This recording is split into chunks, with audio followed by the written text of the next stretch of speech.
हमारे चैनल को सब्सक्राइब करना ना भूलें। यहाँ हजारों कहानियां हैं आपके लिए। गर्लफ्रेंड नहीं, बीवी है, वंश ने कहा। तो आपको बताना चाहिए था। तो गर्लफ्रेंड और बीवी के लिए अलग अलग गिफ्ट लिए जाते हैं? वंश ने उससे पूछा। बिल्कुल सर, गर्लफ्रेंड को और तरीके से इम्प्रेस किया जाता है और बीवी तो अपनी होती है, उसे और गिफ्ट दिए जाते हैं। तो मुझे गर्लफ्रेंड वाला गिफ्ट दिखाओ। तो आप उनके लिए पायल खरीद सकते हैं। लड़कियों को पायल बहुत पसंद होती है। अगर ये गिफ्ट उसे अपने बॉयफ्रेंड से मिले तो वो और भी खुश हो जाती है। काफी नॉलेज है तुम्हें लड़कियों के बारे में, वंश ने सेल्समैन से कहा। इतने साल से यहाँ पर सेल्समैन का काम कर रहा हूँ, अब आप इतनी तो समझ ही गए हैं।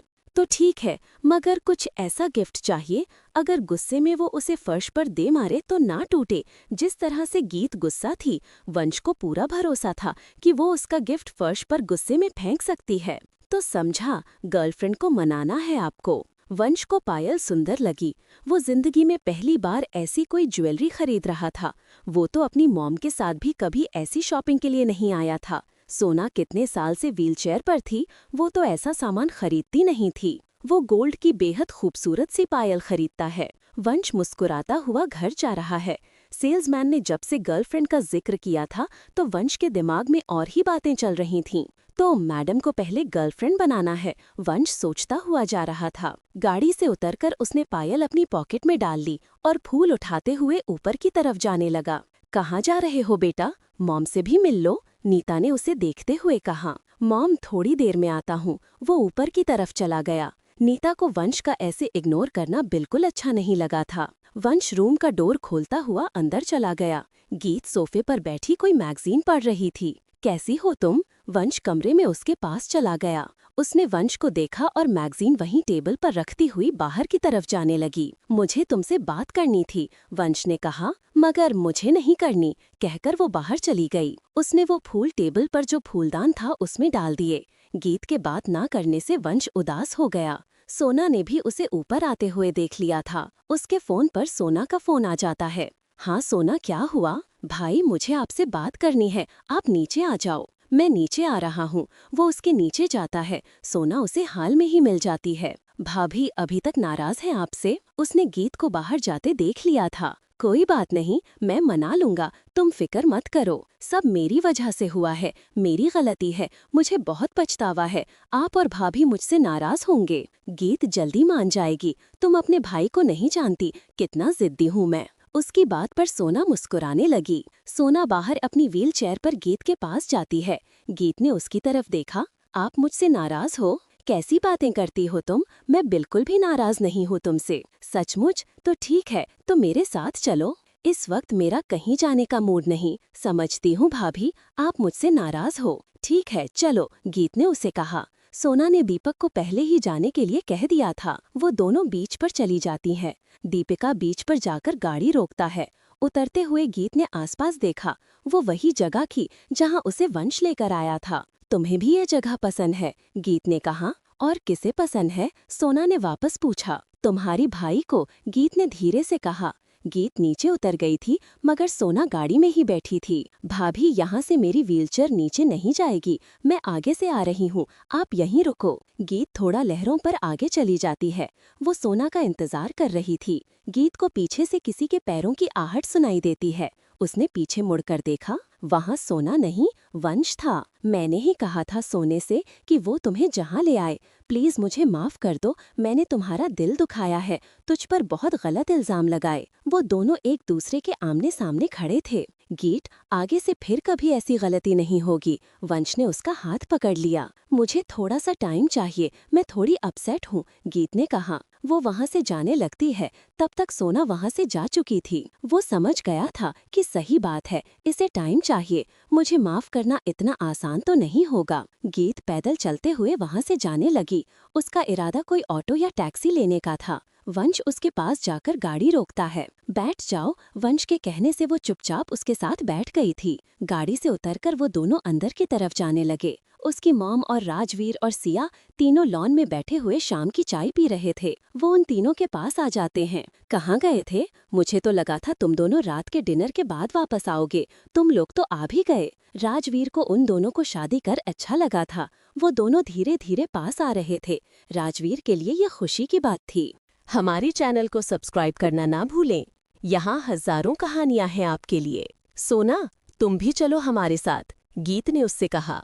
भाभी, आपने मुझे कहा? मुझे बहुत अच्छा लगा, मगर मैं कहीं बाहर नहीं जाती।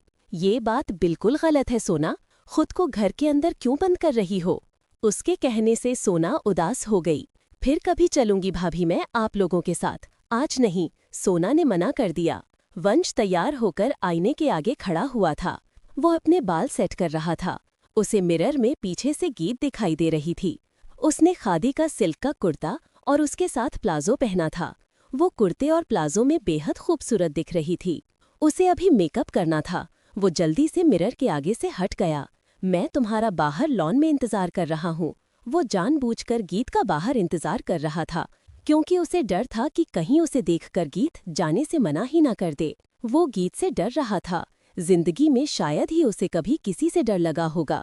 वो नहीं चाहता था कि गीत पहले ही उससे नाराज हुई है। थोड़ी ही देर में गीत बाहर लॉन में आ रही थी। उसे देखकर वंश के चेहरे पर स्माइल थी। वो बहुत प्यारी लग रही थी। डिसेंट सेट का कुर्ता और उसके बाल खुले थे। उसके होठों पर लिपस्टिक थी और उसने कोई मेकअप नहीं किया था। कानों में उसने इयररिंग्स पहने हुए थे। शायद मूड बिगड़ा होने की वजह से उसने कोई मेकअप नहीं किया था, मगर इस सादगी में भी वो बला की खूबसूरत लग रही थी। आज वंश ने एक चीज नोटिस की थी कि वो गले में मंगलसूत्र नहीं पहनती थी, और हाँ, वो हल्का सा सिंदूर जरूर लगाती थी, जो उसके बालों में ही छिप जाता था। इतने दिनों से आज वंश ने ये बात पहली बार नोटिस की थी। शायद उसके मन में जो गीत के लिए फीलिंग आ रही थी, ये उसी का असर था। दोनों चुपचाप जाने लगे। रास्ते में उन्होंने सिया के लिए गिफ्ट भी खरीदा। आज पार्टी में तुम शाम तक मेरे साथ हो तो तुम्हें मना ही लूंगा, वंश गाड़ी चलाते हुए सोच रहा था। वो थोड़ी देर बाद अपने बालों को हाथों से ठीक करती। उसने बालों पर कोई पिन नहीं लगाई थी और ना ही बालों को कान के पीछे किया था, इसलिए उसके खुले बाल ज्यादा ही आगे आ जाते। वो इतनी प्यारी लग रही थी कि वंश का मन करता कि खुद आगे बढ़कर उसके गालों पर आए हुए बालों को पीछे कर दे। गाड़ी चलाता हुआ वंश एक नज़र उसके चेहरे की तरफ देख लेता। उसकी नज़र उसके गालों पर से होते हुए उसके होठों पर जा रही थी। उसकी तमन्ना हो रही थी कि वो उसके दिल को भी छूकर देख ले। उन दोनों के पहुंचने से पहले ही सभी सिया के दोस्त आ चुके थे। वही सबसे लेट थे।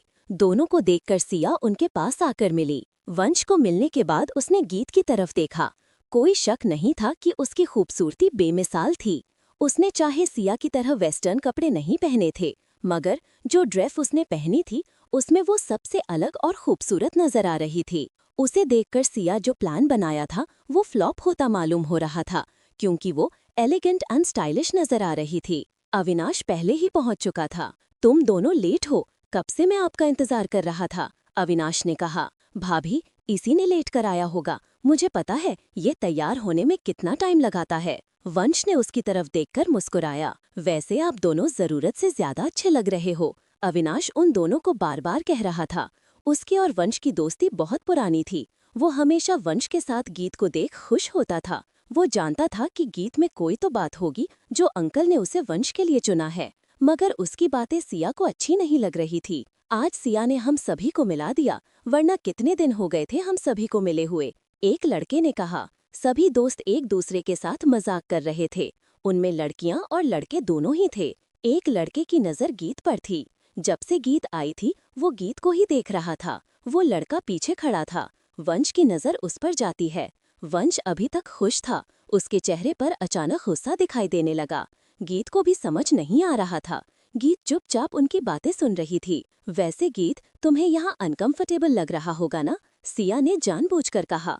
नहीं, ऐसी कोई बात नहीं, मुझे अच्छा लग रहा है, गीत ने उसे मुस्कुराकर कहा। वैसे हमारे ज्यादातर दोस्त गीत को नहीं जानते, ये वंश की वाइफ है, सिया ने उन सभी को बताया। वैसे आप बहुत खूबसूरत है, उनमें से जो लड़का उसे देख रहा था उसने कहा, बिल्कुल, बहुत ही प्यारी और खूबसूरत है। सिया के साथ एक लड़की खड़ी हुई थी। उसने कहा, वैसे आप सब नहीं जानते, ये बिल्कुल एक अलग जगह से आई है। ये हम जैसे बड़े शहर से नहीं। तुम्हें खुद के बारे में इन सबको बताना चाहिए। ये लोग कभी गाँव नहीं गए ना, इसलिए इन सभी को गाँव के बारे में जानना बहुत अच्छा लगेगा। वैसे तुमने अपनी स्कूल की स्टडी भी अपने गांव में ही की होगी ना? मैंने सुना है गांव में केवल गवर्नमेंट स्कूल होते हैं। वैसे मुझे तो लगा था कि तुम हमें जन्मदिन की पार्टी पर बुला रहे हो, नहीं तो हम आपको पूरा बायोडेटा एक पेज पर लिखकर साथ लेकर आते। वंश बीच में बोला। उसे गुस्सा आ रहा था।